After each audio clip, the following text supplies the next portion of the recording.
What's going on to all my gamers and gamers? This your boy Kano, the brutally honest gamer, and I'm back with another video. Let's get it, let's go, let's talk about it.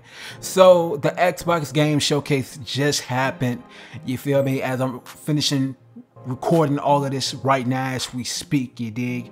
And I got to say, that was a phenomenal showcase. This is the best that I've seen from Xbox, from Microsoft, since the original Xbox to Xbox 360 days with these games. Like, oh my goodness, man. Now I'm really hysterically excited about the future of Xbox with these games, and I compiled up some of the list of the games that I'm personally excited about, definitely going to be playing within this year and next year. Some is exclusive, some have the multi-platform mat. So let's go ahead and dive straight into it, you feel me? Starting off with Doom: The Dark Ages. Now we do know that game will be on PlayStation 5. It's obvious that's going to happen, but honestly, they taking it back to the medieval days with this game right here. You still have the shield, you have the guns, the different weaponry. Man, that was just phenomenal. That comes out next year. It will be on Game Pass day one.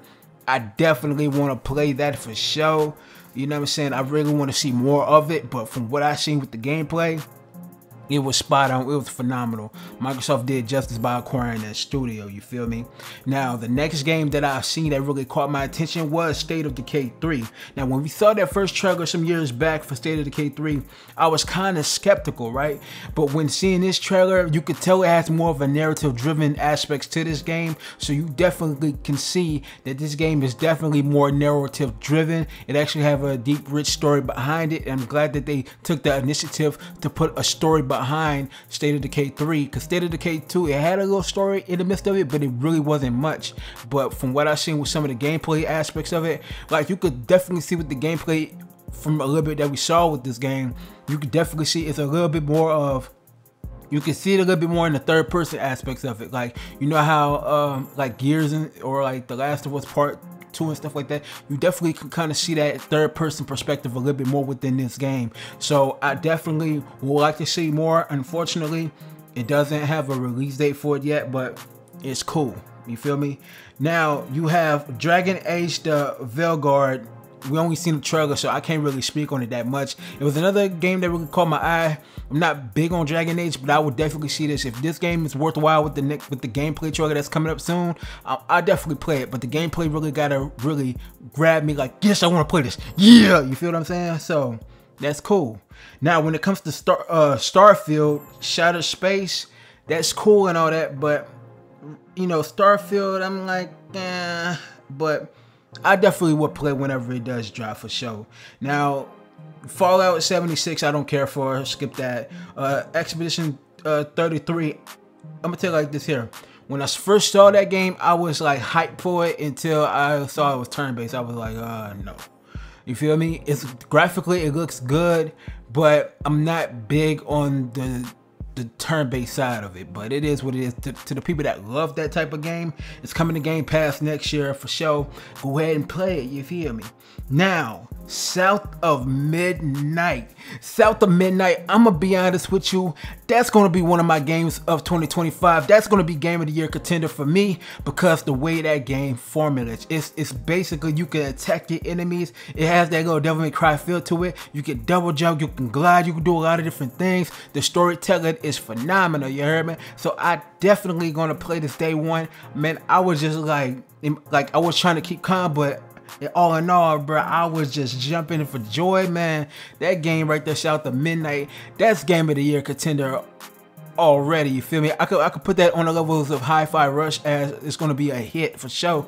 But it's Microsoft's exclusive, so I don't see this going to any other platform. But this game right here, South of Midnight, I cannot wait to play that game for real, you feel me?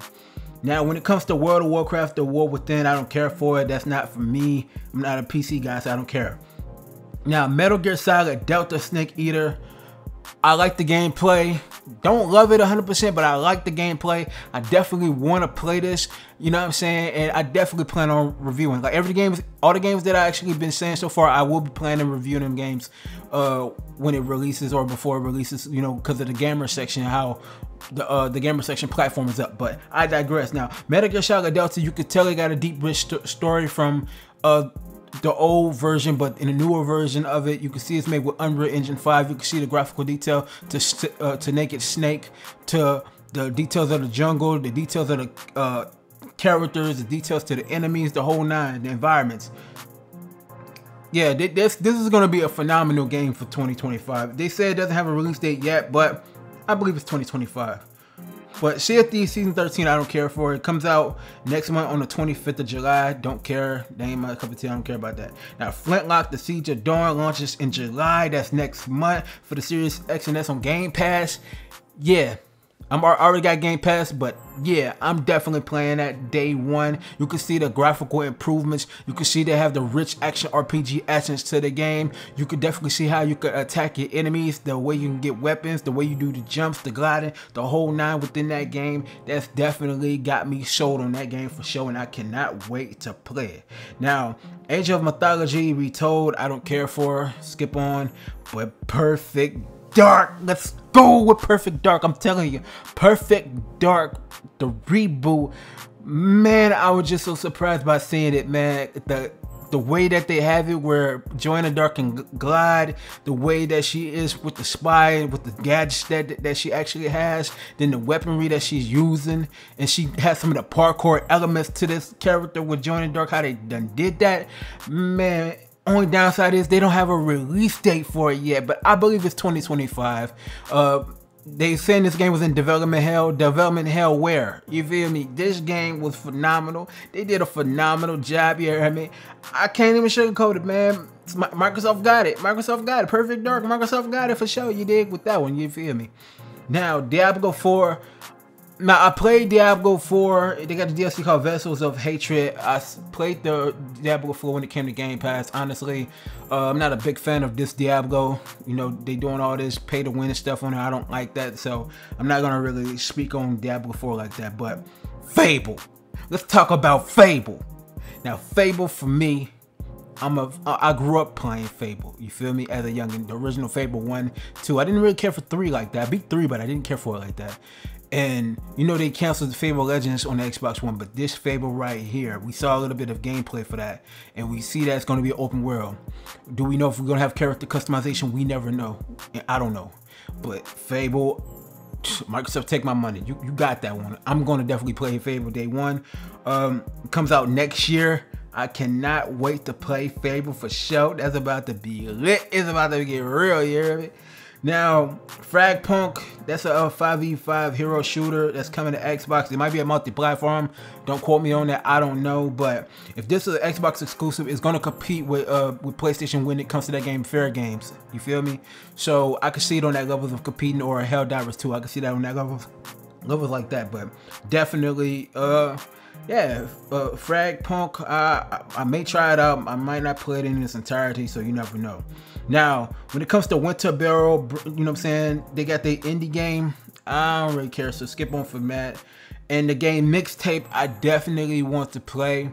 I like how, you feel me, the art style to that game. The art style is actually pretty decent.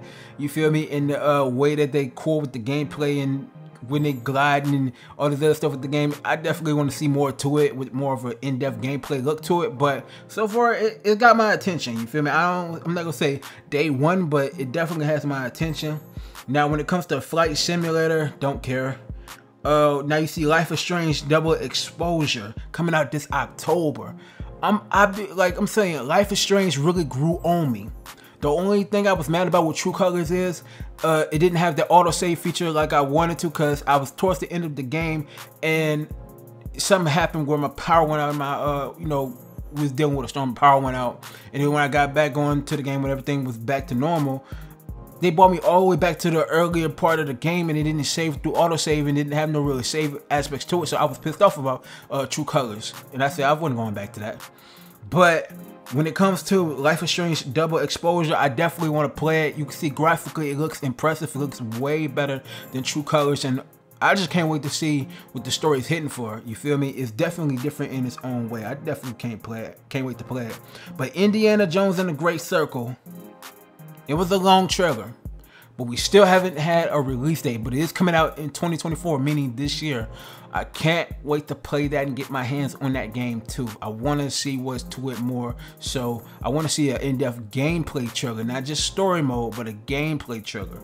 But definitely want to play it. Now, Mecha Break, it's basically a multiplayer brawler. I know it's gonna have single player to it, but from what I know about this game is it reminds me of Zone of Enders mixed with Mecha Assault from back in the original OG Xbox days. So with that, I have to see more, but it's kind of grabbing me to want to play it, but I got to see more. Now, they got a new Souls-like game, and I've noticed this generation is full of Souls-like games, and it's obvious that's the facts. So we got a new one called Wu-Chang Fallen Feathers that's coming to Xbox, which, you know, it's a multi-platform game. It's going to be out there in 2025. It's going to be on Game Pass. It's going to be on PlayStation, all that. But that game right there, it kind of reminds me of Wulong Fallen Dynasty mixed with Sekiro Shadow Die Twice. So I definitely want to see more to it. I've seen it from back in the days, but it seems like it's going to be a decent game. And Avowed, man, Avowed. I wasn't sold on Avowed when we first saw the trailers, but now I am sold on Avowed. We still don't have a release date, and I became more of a bigger fan of action RPGs because I'm not big on turn-based RPGs, but I like action RPGs. But Avowed got me. I'm sold on it. I like the art designs. I like how they're going to do with the story. I see the improvements to the battling system. I definitely want to play this day one. You already know, man. I'm definitely playing this day one. Now, Atomic Fall, I got to see more to it, so I can't really speak on it like that. I got to see more to it. It's decent, but okay. It's all right. I just got to see more of that. It's going to grab me. But when it comes to Assassin's Creed Shadows, I'm still kind of torn with Assassin's Creed because of Assassin's Creed Odyssey, how repetitive that whole thing was the whole time with the missions. So hopefully we get a more in-depth gameplay trailer. Even though we did see some gameplay within this trailer, I want to see more within it. Hopefully the missions is not repetitive. They actually have legit more side missions that's better than Valhalla, because the side mission in Valhalla was weak to me. So hopefully they improve that. Now, Stalker 2. Stalker 2 was 100% lit, you hear me? I already reviewed the Stalker trilogy that, you know, shout out to the devs over there at GSC, that they actually supplied me with a review code to review the game, the trilogy, which I played and beat and reviewed, stuff like that. Phenomenal games. I can't wait to play Stalker 2. Graphically, we're using the Unreal Engine 5. It looks like it's going to be top-notch, top-tier games, you know what I'm saying? And I definitely want to play it. I definitely got my eyes on the prize for that game. I'm definitely going to play it day one, you dig what I'm saying? I'm hyped for it, you feel me? Now, Microsoft announced that they have 3 new Xbox consoles, basically the 1TB white Xbox Series X, digital only. Then you got the 1TB Xbox Series X, 1TB, and then you got the 2TB Xbox Series X. I'm more of a physical copy guy, you know what I'm saying, even though most of my games that I have to review for is digital, but I'm going to end up getting the 2TB Xbox Series X. It's going to cost about $600, but I'm going to have it, you feel me? I'm going to end up copying it, you hear me? It's only right, you feel me? Because at the end of the day, though, I'm still a gamer at the end of the day, and I'm definitely going to cop that. Now, last but not least, the Gears of War E-Day.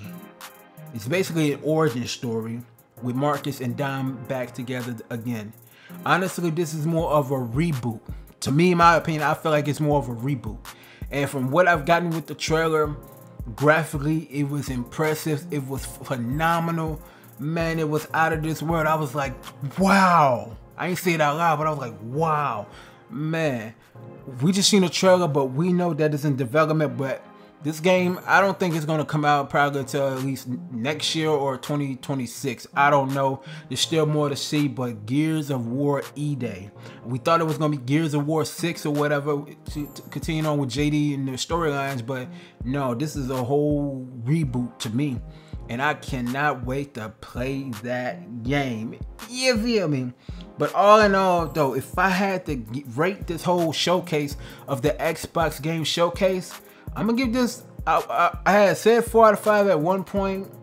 you know what I'm saying, when I was like watching it, but now I give this a solid 5 out of 5 all day, man. This was the best showcase out of all showcases that I actually seen so far, from the Future Game Showcase, from the Summer Game Fest, even the State of Play. Microsoft then outkilled all 3 of them with some Haryukens. Come over here and hit them with flawless victory fatalities. Microsoft really killed the showcases. Now it's up to Ubisoft and Nintendo what they're gonna bring to the table. But all in all, Microsoft did their thing. That's just my opinion. That's 5 all day. 5 out of 5. So y'all basically comment your thoughts below about the Xbox Game Showcase, man. What y'all like and what y'all didn't like about it. Just let me know what's up, man. And I'm gonna leave it on that note. Like, share, comment, subscribe, hit the post notification bell for when I drop these videos. You dig? I'm out. Peace.